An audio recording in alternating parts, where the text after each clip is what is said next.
Welcome friends, welcome back to RG world. কেমন আছো তোমরা সবাই? আশা করি খুব ভালো আছো। আজকে তোমাদের জন্য থাকছে ভাইফোঁটা স্পেশাল ভ্লগ। ভিডিওটা দেখতে থাকো, আশা করি তোমাদের ভালো লাগবে।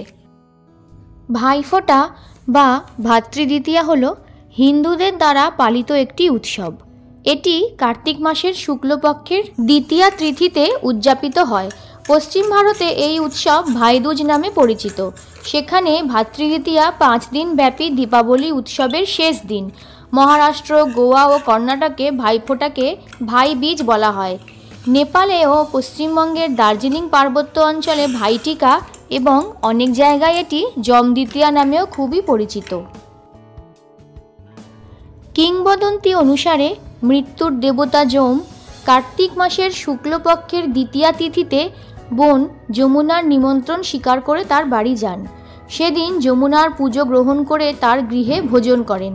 যমুনা আশীর্বাদ চাইলে তিনি বলেন যে এই তিথিতে যে ভাই নিজের বোনের বাড়ি গিয়ে তার পুজো স্বীকার করবে ও তার হাতে তৈরি রান্না গ্রহণ করবে তার ভাগ্যে অকাল মৃত্যুর ভয় থাকবে না। তারপর থেকেই এই তিথিটি যমদ্বিতীয়া, ভাতৃদ্বিতীয়া অথবা ভাইফোঁটা নামে পরিচিত হয়। আবার হিন্দু ধর্ম অনুসারে নরকাসুর নামে দুষ্ট রাক্ষসকে বধ করার পর কৃষ্ণ তার বোন সুভদ্রার সাথে দেখা করেছিলেন, যিনি তাকে মিষ্টি এবং ফুল দিয়ে উষ্ণ অভ্যর্থনা করেছিলেন। তিনিও স্নেহের সাথে কৃষ্ণের কপালে তিলক লাগিয়েছিলেন। কেউ কেউ এটাকেই উৎসবের উৎপত্তি বলে মনে করেন।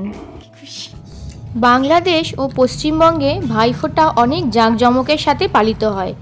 অনুষ্ঠানটি অনেক আচার অনুষ্ঠানের মধ্যে দিয়ে পালন করা হয় আর তার সাথে ভাইদের জন্য একটি জমকালো ভোজের আয়োজন করা হয়।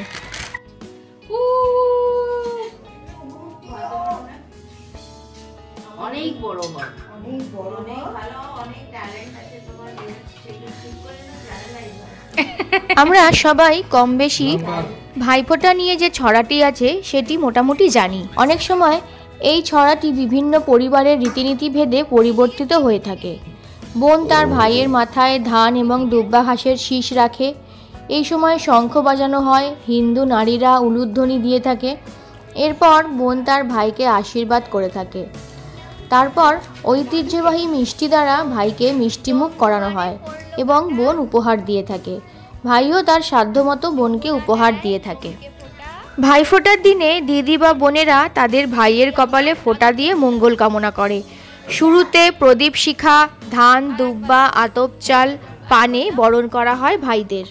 এরপরে বাঁ হাতের কনিষ্ঠ বা কোড়ে আঙ্গুল দিয়ে ভাইয়ের কপালে চন্দনের ফোঁটা দেওয়া হয়। এই কনিষ্ঠ আঙ্গুল দিয়ে ফোঁটা দেওয়ার ব্যাপারে ব্যাখ্যা আছে হিন্দু সনাতন শাস্ত্রে। মনে করা হয় হাতের 5টি আঙ্গুল পঞ্চভূতের প্রতীক। এই পঞ্চভূত হল ক্ষিতি, অপ, তেজ, মরুত ও বোম। কনিষ্ঠা বা কোড়ে আঙ্গুল হল বোম অর্থাৎ আকাশ বা মহাশূন্যের প্রতীক। আবার মনে করা হয় ভাই ও বোনের সম্পর্ক আকাশের মতোই উদার, অসীম ও অনন্ত। তাই আকাশের প্রতীক হিসাবে বাঁ হাতের কোড়ে আঙ্গুল দিয়েই ফোঁটা দেওয়া রীতি চলে আসছে যুগের পর যুগ ধরে। তাই রাখির মতো এই উৎসবও প্রত্যেক ভাই বোনের জন্য বিশেষ।